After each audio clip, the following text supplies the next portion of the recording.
கடந்த 1993ஆம் ஆண்டு ஆர்எஸ்எஸ் தலைமை அலுவலகத்தில் உயிர் நீத்த 11 பேரின் நினைவு தினத்தை ஒட்டி சென்னையில் அஞ்சலி செலுத்தும் நிகழ்வு நடைபெற்றது.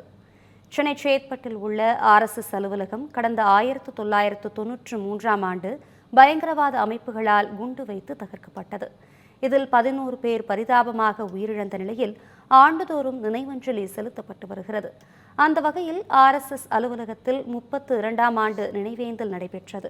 அப்போது உயிரிழந்தவர்களின் திருவுருவப் படத்திற்கு மாலை அணிவித்து மலர் தூவி மரியாதை செலுத்தப்பட்டது.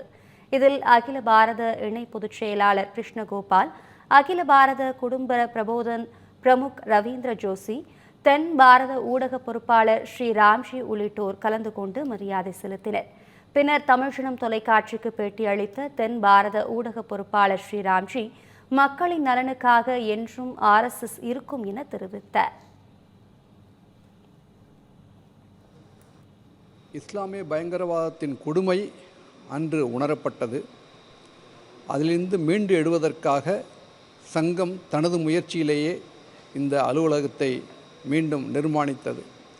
இதில் நாம் தெரிந்து கொள்ள வேண்டியது, இந்த நாட்டின் உயர்வுக்காக சாத்வீகமான முறையில் வேலை செய்து கொண்டிருக்கும் ஆர்எஸ்எஸ்ஸை பயமுறுத்துவதற்காகவும் அந்த வேலையிலிருந்து தடுப்பதற்காகவும் இஸ்லாமிய பயங்கரவாதிகள் வேலை செய்து வந்தனர்.